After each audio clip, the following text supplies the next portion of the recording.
Hi everybody, I'm Kelley. Welcome back to another video. Today we have a special fashion edition featuring Meghan Markle and Prince Harry's outfits during their Nigeria trip.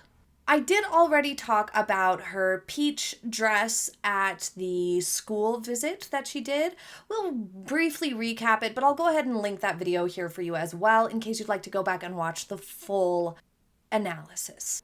Let's begin with this set of outfits. Now, this was one of their more successful pairing of outfits for both Harry and Meghan, and together as a couple. This did look really nice. They both look quite polished. It was a great choice. Although I wouldn't go as far as People magazine decided to, which they said Prince Harry and Meghan Markle match the flag. They absolutely do not. Hold your horses. The Nigerian flag is white and green, like true bright green, not teal. Prince Harry is wearing teal. So this is not a match. Very different color, but I wouldn't expect people to be accurate at all anyway. But this was a great look for them both. I mean, the suit on Harry, it's a really nice color for him. It's not gray, it's not beige, it's not plain. It seems to be fitting nice. It might be a little bit roomy in the arms. It could have maybe used one more fitting, but I'll give that a pass just because the color is so nice. And Meghan Markle looked really, really nice. Now, this particular cut of suit is exactly what she needs for her body type, and it solves a lot of her style concerns. We all have style concerns. It's basically just any area that makes it a little bit difficult to fit off the rack. For example, if you have a larger bust in proportion to sizes that fit you everywhere else, like myself, or if you're particularly short, so things tend to need to be hemmed. But it also has to do with balancing out your proportions. Like, for example, if your widest point is your shoulder and you have narrow hips, you might want to try to balance that in your outfits. That counts as a style concern. Meghan Markle's style concerns include having a shorter torso in proportion to her legs. So, for example, her arms and legs look particularly long or lanky, some people say, in relation to her torso, which is shorter. Sometimes people refer it to as short-waisted or short-torsoed. She also lacks a well-defined waist, so she's got a little bit of a boxy torso as well. Another style concern for her is her broader shoulders. That's the widest point on her body. So she has a bit of an inverted triangle shape, but she also leans a little bit apple or rectangle depending. And this suit solves so many of those problems. Let's begin with the trousers. They are a little long, but they're not dragging and puddling up on the floor in a dramatic way like we've seen previously. So that's good. They're also not super dramatically wide leg or super skinny. That is exactly what she needs. So the choice of trouser is on point. The blazer itself looks to fit her shoulder line pretty closely. Not enough to complain about. The one button style here, combined with the cut of the blazer, how it has this slight flare and a longer length to it, create the illusion of more of a waistline. You can see it plain and simple here. It's giving her a slight hourglass shape that she doesn't naturally possess. So this is a perfect choice of blazer for her. It's providing that illusion in large part because of that single button in the center, but also, more importantly, due to the length of it and that slight flare that it has as it comes down to the hip and upper thigh. The length of the blazer is covering up or camouflaging or just blending her shorter torso proportion because you can't see exactly where the torso stops, as well as the thinner hips in comparison to the shoulder line proportion. So it's blending out both of those proportion style concerns, which is hugely beneficial to her overall silhouette. It balances her proportions beautifully. Now, if this blazer didn't taper out at the bottom of it, didn't have that slight flare, it wouldn't have as strong of an impact. But overall, this is a perfect pairing for her body when it comes to balancing out her proportions and giving her a nice silhouette. So I was so pleasantly surprised to see that she chose the correct cut of suit for herself here. Or perhaps a stylist chose it for her, who knows? She did throw it off a bit though with this choice of shoe. It's very elongating to her foot because it's got a bit of a point to it, and the color is just really odd to pair up with this suit. They look strange. I cannot figure out why she chose these shoes. It doesn't tie in anywhere else in the outfit. She didn't wear these shoes again on the trip. I don't know why she couldn't have just gone for some basic round toe flats. A simple white loafer, simple white pumps. I don't know. The shoes are terrible. And other thing really throwing off this outfit is the fact that the undershirt is more of a cream color.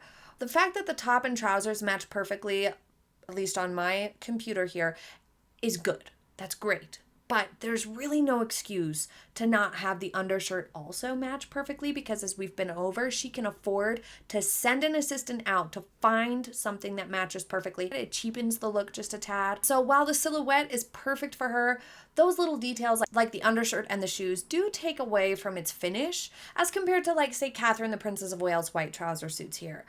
Everything matches perfectly, even the shoes. It looks so much more pulled together and polished, and the finish is just impactful that way when it's all seamlessly pulled together. And so this is still one of her and Harry's best from the trip overall. Now, on the day that they visited this school and Meghan wore this terrible peach dress, Harry wore what looked to be a linen shirt and lightweight trousers. It got a tad wrinkly, but that's expected with that sort of a fabric. Linen is very wrinkle prone. It does read really casual in comparison to Meghan Markle's dress. So perhaps they could have coordinated better, but that would have fallen on Meghan to choose something less dressy for that occasion, because the dress she wore was highly inappropriate regardless. And I went into great detail as to why it's not appropriate in the previous video, which I will link for you again up here and in the description box too. I did comment that as for her jewelry, it also looks a little over the top for this particular visit. The large earrings and chunky necklace, so many people commented that the necklaces were a gift.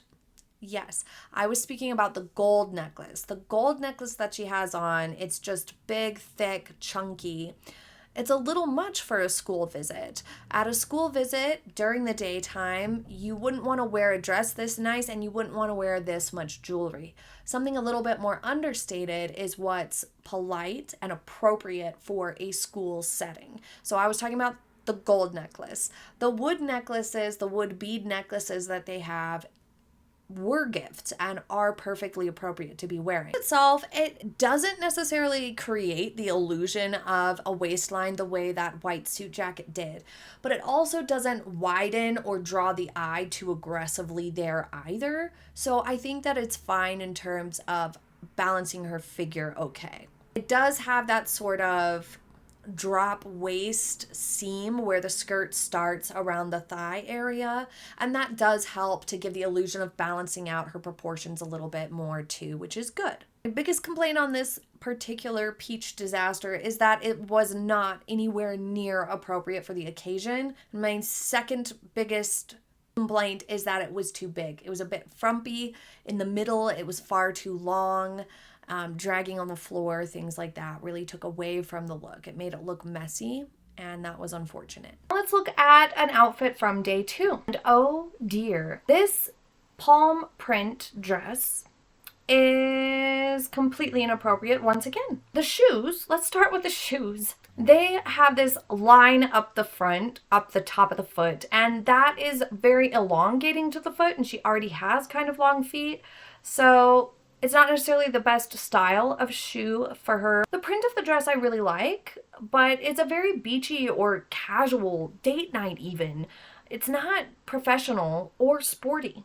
So this was the event in which Harry and Meghan went to watch a volleyball game, and Harry joined in a sit-down volleyball game, and Meghan chose to wear this. Whether they're spinning this trip as Invictus or R12 related, it still means that they're there in a professional capacity. So this is decidedly unprofessional in every sense of the word.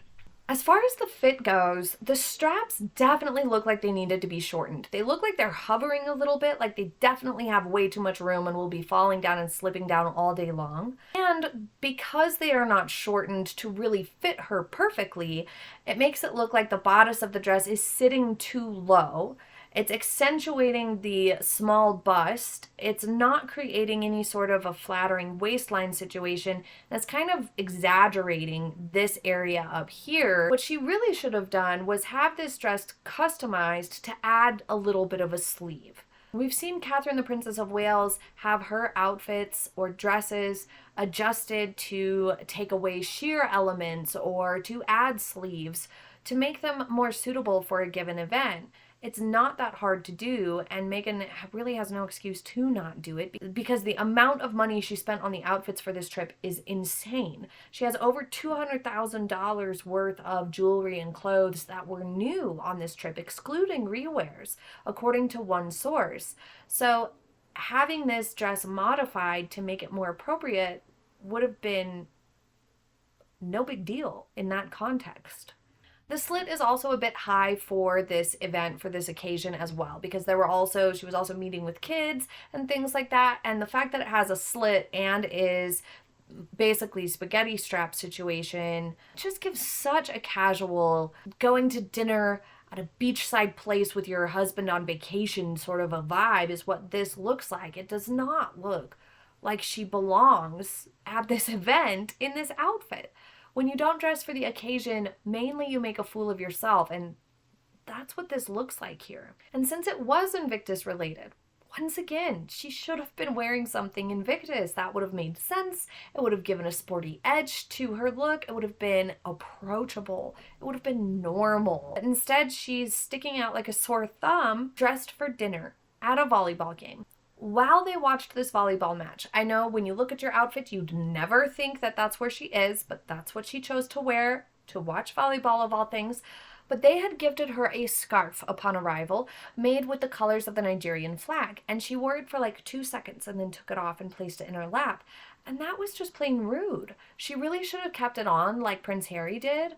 What the heck is that about? Overall, the massive amount of exposed squared off chest up here is just not flattering on top of being at the wrong venue. Later that day at the evening reception, Meghan Markle wore this clean, simple white dress. Because it's a lighter color, it does help balance the shoulders to some degree.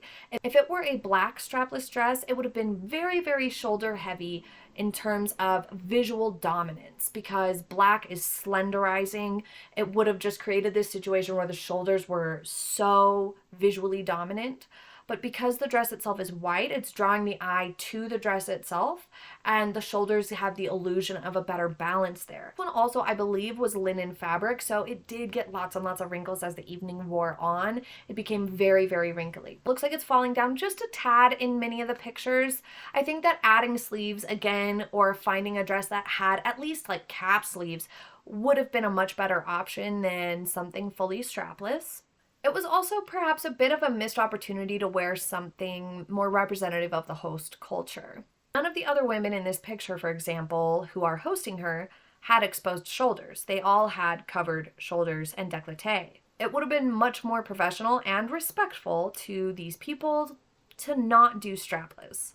And it was, again, a chance where she could have worn something really colorful, a bright pattern, something. She did make a really big deal of wearing more color, but really I feel like that just drew more attention to the fact that she had this weird issue with beiges and neutrals and plain colors and bland colors that she blamed on the royal family, but then has proceeded to spend years avoiding wearing color. So why not just say you prefer to wear neutrals, or you feel more confident in neutrals, or something. Instead, she tried to blame it on the royal family and then proceeded to still wear neutrals all the time. I just think drawing attention to her choice of color in wardrobe was maybe a mistake, because it also simultaneously drew attention to the fact that she lied about the royal family and what to wear. And in this scenario, at this evening reception, something really fun and colorful that had a bit of a sleeve would have been much more exciting. As we've discussed previously, something with a fit and flare style silhouette, something with some softness to it via its fabric, for example, flowier skirts, flowier fabrics, those sorts of things really help to bring balance visually to her figure, because she does have a bit more angular, boxy figure. So it would have been nice to see her in something with a little bit more flow to it than this. Back on day 2, at the World Trade Organization Women in Leadership panel, she said she wore this because she got the memo she needed to wear more color, which is true, she does, but she also shouldn't be doing spaghetti straps either. So this look overall is quite unfortunate. She just can't fully get it right almost ever. Even the amazing suit that complemented her silhouette and balanced her proportions, she ruined it with terrible shoes and a cream undershirt. It's like we just can't quite get it fully together. But look at the other women on the panel. They're covered. They're wearing sleeves. Their shoulders and chest are not exposed. You really should respect the culture of the place that you're visiting, whether you're a tourist or there in a professional capacity, no matter. But it's even more important when you're doing something in a public setting like this, where there's going to be publicity surrounding it. Ultimately, it does make the person doing it, in this case Meghan Markle, look insensitive, clueless, out of touch, or even rude. It's not empowering to wear something that goes against an entire culture's norms. Honestly, my first thought with this dress is that red is a great color for her, but she looks like she's ready to go flamingo dancing or to an evening event. Like, not a serious panel alongside accomplished, well-educated, and successful women. As for the dress, looking at it on its own and her body type here, it is a little bit widening to the shoulder line, in large part because of the size of those spaghetti straps. They are so thin and tiny that it sort of exaggerates the shoulder line by accident. If the straps were wider and thicker, you know, like a normal sleeveless rather than a spaghetti strap situation, it would have helped to avoid that illusion of a widening shoulder line. Big major faux pas here, we can see the belly button. This dress really needed a good smoothing underlayer. We can also see a panty line here. You need a good smoothing underlayer. If this were someone in a private life context, it would not matter at all to have a panty line or belly button able to be seen under a dress. Of course not. She is on stage in a public situation doing something allegedly professional capacity here. So it's really important to take those precautions to not look sloppy. To add professionalism to your dress and your presence is valuable. It only helps yourself to avoid embarrassing malfunctions that take away from your presence, like your belly button, your bra lines, your panty lines being visible under a dress. Not to mention, in this particular country, with its religion and culture, these sorts of things are not considered appropriate in public settings. And alongside these other women, she looks just incredibly out of place. This isn't even something any other respectable actress would wear on an occasion like this at all. This is just not appropriate for the occasion. I don't know how many other ways it can be said, but it looks bad. It's honestly one of the worst dresses from the trip, but her hair and makeup are nice here. She doesn't have the tendrils hanging down. It's a nice clean hairstyle. I think that's great. The makeup, I mean, is like okay. It's a little bit underblended, but it looks pretty good. The dress overall just screams anything but a professional panel discussion. It doesn't fit the venue whatsoever. Furthermore, it's executed poorly with the lack of a smoothing layer underneath. Before we look at more outfits, let's take a look at her makeup a little closer. Her brows have been much heavier throughout this entire trip. It seems like she's just going for that look now with a more dominant brow, or perhaps she had an eyebrow hair transplant. She has had really sparse, but not completely sparse eyebrows in the past. Like, for example, in these pictures, you can see the tail of her eyebrow is incredibly sparse. There's just not like a ton of eyebrow hair going on here back when she was part of the royal family. No matter, that's totally normal. I mean, she grew up at a time where I think over plucking the brows was pretty standard, I assume, in that era. Help me out in the comments. Sometimes if you have overplucked, then you end up with this sort of like really sparse brow. Celebrities and just people in general have chosen to go for an eyebrow hair transplant where individual follicles are placed to add back some hair to those brows rather than having to always pencil them in. This is something that she may very well have had done because we have seen much more heavy brows for a while now. Now, while I do agree her brows look a tad bit heavy in these pictures, I also think that because she has small sized eyes that are slightly recessed and slightly hooded, that having a little bit heavier of a brow is helpful to add a little bit more visual weight to this area of her face. I think that that does help a little bit to balance with the mouth and smile. For example, if you look at thirds of a face, the sparser eyebrows that she had paired up with the smaller eyes, I think benefit from slightly heavier brows. But this might be a little too far. Maybe just finding a happy middle in between would be the most flattering to her face. But let's move on. The majority of the pictures I have seen, she does not have that super dark eye makeup on, so that is good. We've spoken before about how having very dark shadow on her particular eye shape and structure can tend to pull the eyes even farther back in and make them look even smaller and even more far away almost, or even deeper set than they really are. By avoiding darker eyeshadow and too heavy of liner, even adding light shadow or shimmer can help bring them forward a little bit more, lighten them up a little bit, make them appear brighter, and maybe even a tad bit bigger than they are. So that looks good. She has been going for a lot of bronzer and a lot of highlighter on this trip, and underblended blush. I'm noticing a lot of almost completely unblended blush here during this trip. I'm not sure what that's about. I will say that a toned down makeup look on a trip like this would have probably been a little bit more approachable or grounding of a look for PR purposes. I think it would have enhanced her appeal a little bit if she would have worn more minimal makeup. Instead, the outfits that are over the top and ill-suiting for the event, combined with the heavy makeup, it's really lending to the narrative that this was very much a Meghan show, that she was there to wear lots of outfits and get lots of pictures for her own gain, much like these other scenarios that we have seen throughout the past. So it really lends itself to this pattern rather than showing that she's here for other reasons, for better reasons this time. It's not the case. Moving on to the polo match outfit.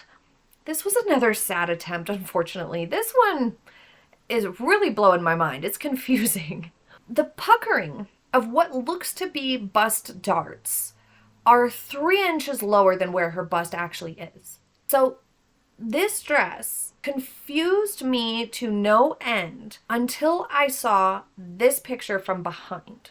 Because from the front, looking at it, I observe this, which looks like bust darts. Like, that's where, if you don't know, that would mean that that's where your boob should be. And your nipple or the apex of your bust should land right about where those darts end. But this perplexed me. Dress is not like huge across her midsection. It fits her midsection okay. So then I was like, well, it's not like she ordered 5 sizes too big. So I was trying to figure out how this could possibly be how this dress was designed and how this could possibly happen. But it would appear, looking at it from this back angle here, you can see that it's one of those tie style halter dresses. So it's just 2 pieces that you tie yourself, which allows you to adjust its height. So it would appear that she tied it to be super low, which also creates a deeper V-neck situation. What is happening? Why would she do that? Why would she do that?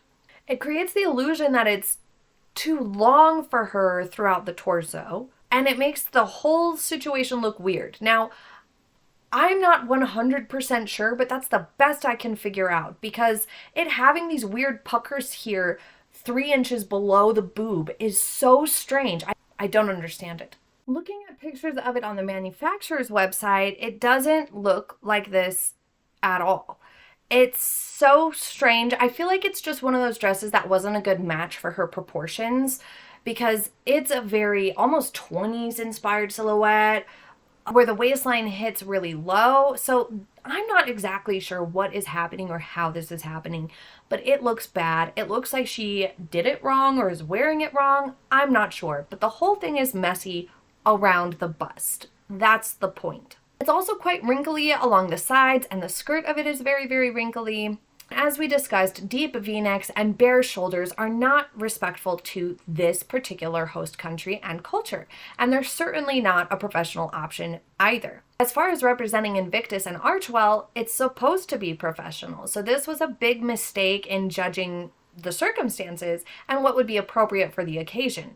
Now, that may be up for debate whether it's truly appropriate or not, whether it's actually offensive or not in the context of the country and the culture and the religions. Fair enough. I am not an expert on what would be considered offensive to wear in Nigeria amongst their particular social norms. As far as it being a good fit for her and for the occasion itself, going to watch this polo match, I would say definitely not in this setting. If she were going to a private polo match, a private polo club, sure. But for this, no, I don't think so. I believe it was People magazine again coming in with a phrase that completely does not belong. Elegant tailoring dominated Meghan Markle's looks. Decidedly false. Absolutely not. This needed lots of tailoring in order to be anywhere near approaching elegant. It was a really poor match for Meg's body type and for the event itself. It also gives a really boxy silhouette on her. The skirt is hanging really heavily there at the waistline. It's really widening her waistline here. This is drawing the focal point to her waistline, and it's creating or exaggerating the boxiness of her torso. It's adding visual weight right there, making her stomach area look bigger than it is. That is not the way it looks on the model in the designs. So again, I'm just not sure how this happened. A flowier skirt definitely would have helped. All this visual weight around the waistline from the twist and wrap style is not helping anything. Bulking up the midsection and drawing the eye there are the complete opposite of what she needs. It enhances her boxy figure, it exaggerates the lack of a well-defined waist rather than blending it, but it does draw the eye away from the shoulder line, and the deep V-neck in turn makes her midsection look much larger and less flattering, while creating a very strange boob situation, but at least it didn't make her shoulders look out of proportionally wide. Perhaps that's the positive we can take away from this outfit. Every other woman, again, up here had much more modest choices on.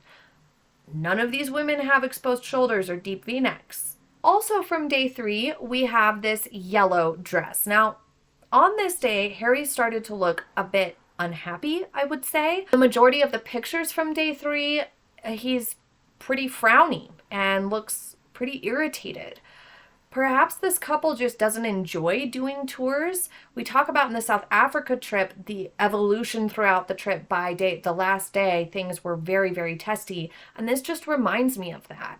We have an upcoming video discussing a little bit more about Harry and Meghan and their dynamic on this trip, but we're also taking a look at their South Africa trip in a 3-part special next week, so be sure to subscribe so you do not miss those upcoming videos. But as for the outfit, Harry's is very mismatched. It looks to be a linen blazer, so it's getting very wrinkly. His pants look a little wrinkled, his shirt looks a little wrinkled. Maybe it was just a rough time or they forgot their iron, I don't know. The shoes don't match the jacket enough to tie this whole outfit together. So really for this occasion, especially next to Meghan in her Carolina Herrera dress that looks very much more like an evening gown, he should have worn something a little nicer. Perhaps popped on the teal suit again or just brought a different suit. As for Meghan's dress, I absolutely love the color. It's my favorite color to look at, yellow is. I think it's really pretty in a lot of ways. The color itself is absolutely gorgeous and gorgeous on her. The dress itself has quite a bit going for it.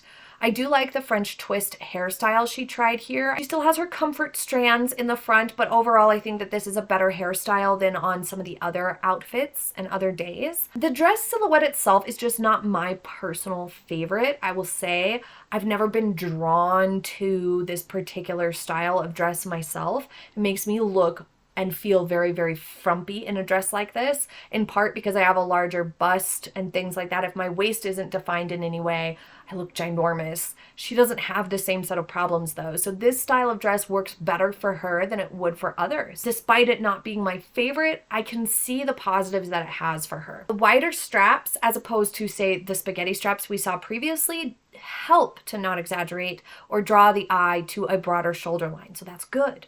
The length is okay. It maybe could have stood to be hemmed just a tad bit more, but overall it's better than the perilous peach dress that was puddling up on the floor. This drapey design does help to camouflage her short torso and her wider waistline, so that does benefit her silhouette. The downside is her execution of this dress, which lies in her undergarments. She chose the wrong bra. As you can see, it's giving a very shelf-like appearance to the bust. There's almost like a straight across line right here. She should have chosen a t-shirt bra or a one-piece item that had a more rounded or natural construction to the cup of the bra, which would have really helped prevent this almost angular look to the bust line. So that would have been helpful. You're doing something at this high level of an operation or situation here, you would think you would have at least 2 sessions of trying items on and photographing them so that you knew and had the confidence when you went to do the event that it wasn't going to have some sort of strange appearance like this. Now, that is a very, very small issue in comparison to the look overall, which is pretty nice. It looks a little wrinkly throughout the skirt, but again, I don't think anything major. Overall, I think this is one of her better looks from the trip. It's also a rewear, which is a good choice too. It shows that she's being frugal, at least to some extent, re-wearing an item that she's worn, I think, previously twice. Day 3, we had an official state welcome, which makes 0 sense. And she wore this Carolina Herrera shirt and a traditional wrap skirt that she had been gifted the day before, and her hair in a half-up style. I like the half-up style. Was it a good day or a good outfit to pair half up? Absolutely not. She should have gone fully back with this particular outfit because it's got this big messy collar situation here and it was hot.